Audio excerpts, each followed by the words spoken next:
G'day there, Whitley owners. It's Gary here again, but today I'm here at Aquapower Marine and I'd like to introduce you to Ross, who's going to go through some maintenance processes that you guys will be right on board with. Welcome, Ross. Welcome, Gary. Thanks for the intro.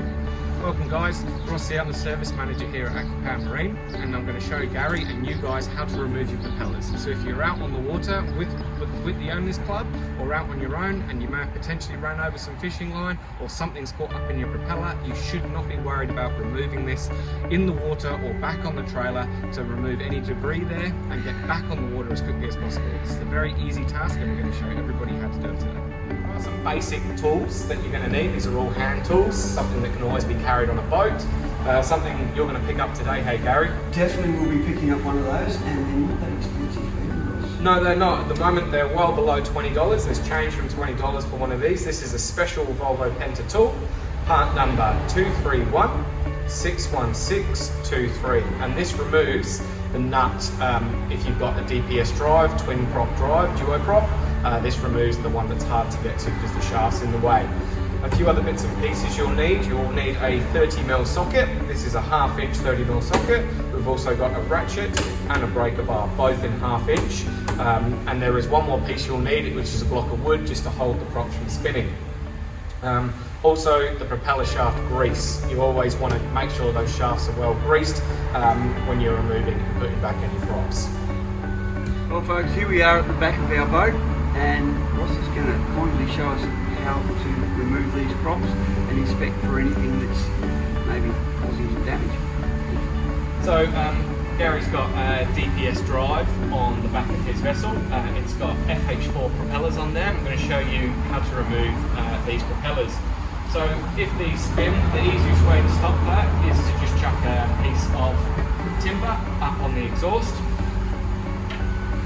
That's our 30mm 1/2 inch socket with our ratchet. We've loosened these off just for the ease of the filming, but that would be a lot tighter than that, and that's where your breaker bar will definitely come in handy.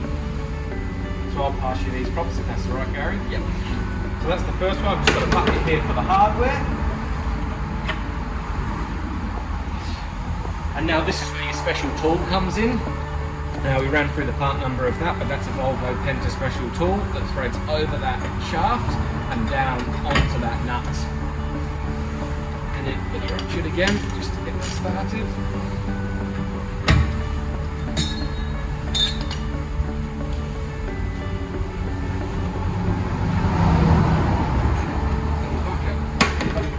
Remove the wood.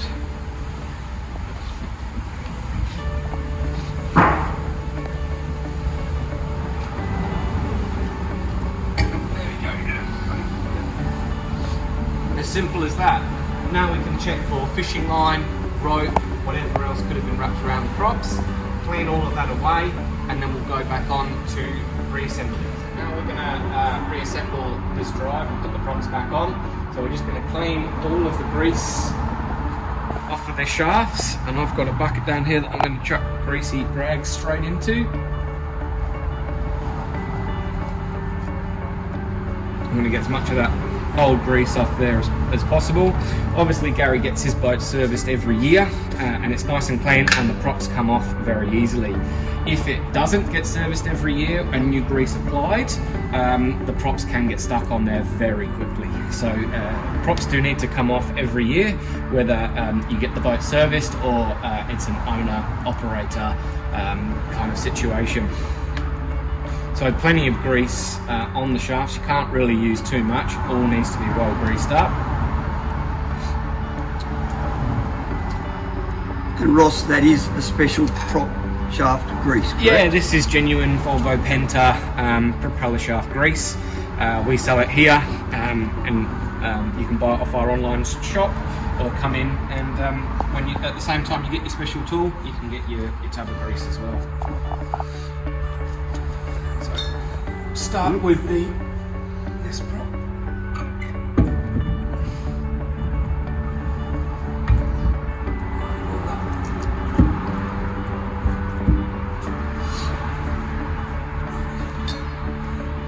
Spin on first.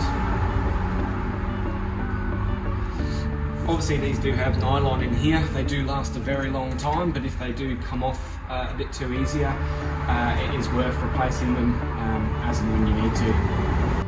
So this nut does have a torque setting of 60 Newton meters. Obviously if you're on the banks of the river, or you're out in the middle of nowhere, you're not going to have access to a torque wrench. But you're just going to do it up tight, you know, just like a wheel nut on your car. Think of it like that. But for today's purpose, we will torque it up.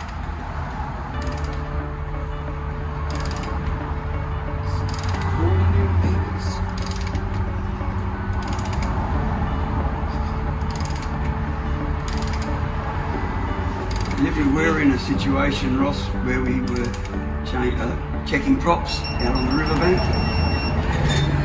you would do it up tight, as you saw, that sort of length, and then bring it back and torque it up. Yeah, if you have access to a torque wrench, you definitely try and do that at a later stage. The block of wood, just to mention, can only be used on stainless steel props, like there's these ones here. And if you had aluminium props, just stick the drive in gear, use your control lever, put it into gear, and that will only make it turn one way, and that way you can get them off.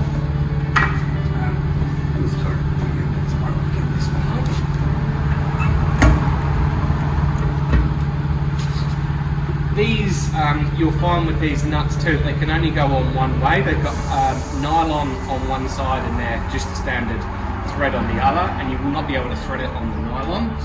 So that will basically tell you that you put it on the wrong way if you can't get it on. Cool, and then this front one here is 100 Newton meters, so a lot tighter than the back one.